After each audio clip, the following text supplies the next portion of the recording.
انصاف انصاف صرف عدالت کی چار دیواری میں نہیں، دل اور ضمیر کے کمرے میں بھی دیا جا سکتا ہے۔ سچائی کے ساتھ کھڑا ہونا کبھی کبھی مشکل ہوتا ہے، مگر یہی وہ لمحہ ہوتا ہے جب معاشرے بدلتے ہیں۔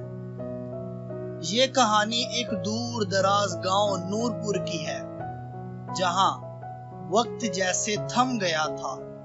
پرانی رسمیں، پرانے فیصلے اور سب سے اہم، طاقتور کا بول بالا اور کمزور کی زبان بند۔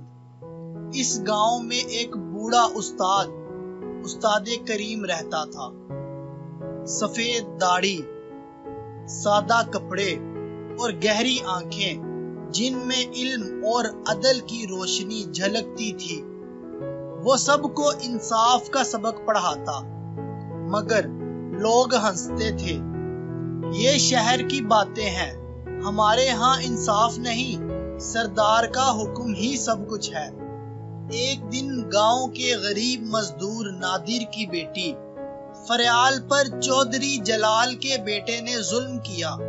پورا گاؤں جانتا تھا، مگر سب خاموش رہے، کیونکہ وہ چودھری کا بیٹا تھا اور انصاف صرف کمزوروں کے لیے سزا ہوتا تھا۔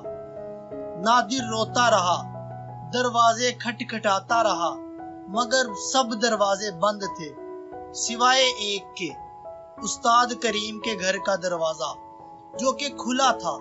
استاد نے نادر کو دیکھا اور صرف اتنا کہا، اگر سچ تمہارے ساتھ ہے تو انصاف خود تمہیں تلاش کرے گا۔ اگلے دن استاد کریم نے مسجد میں اعلان کیا، کل گاؤں کے چوراہے پر پنچایت ہوگی اور فیصلہ سچ پر ہوگا، نہ کہ نام پر۔ چودھری کے آدمیوں نے دھمکایا، استاد کو راتوں رات گاؤں چھوڑ دینے کا کہا، مگر وہ ڈٹے رہے۔ پنچایت ہوئی، فریال نے کانپتے ہوئے سچ بولا، نادر نے آنسوؤں کے ساتھ گواہی دی، مگر گاؤں والوں کی نظریں جھکی ہوئی تھی۔ اچانک استاد کریم بولے، اگر تم میں سے ایک بھی انصاف کے حق میں گواہی دے گا تو آج سے یہ گاؤں بدلے گا، اگر نہیں تو تاریخ تمہیں بزدل لکھے گی۔ خاموشی چھا گئی۔ تب ایک نوجوان رافع کھڑا ہوا۔ وہ چودھری کے نوکروں میں سے تھا، مگر اس کی آنکھوں میں آگ تھی۔ میں نے سب کچھ اپنی آنکھوں سے دیکھا ہے، فریال سچ کہہ رہی ہے۔ گاؤں میں جیسے زلزلہ آ گیا۔ پنچایت نے پہلی بار کسی طاقتور کے بیٹے کو مجرم قرار دیا۔ چودھری نے گاؤں چھوڑ دیا۔ استاد کریم نے کہا، یہ صرف فریال کا انصاف نہیں، یہ نورپور کی آنکھوں کا چراغ ہے جو اب اندھیرے کو برداشت نہیں کرے گا۔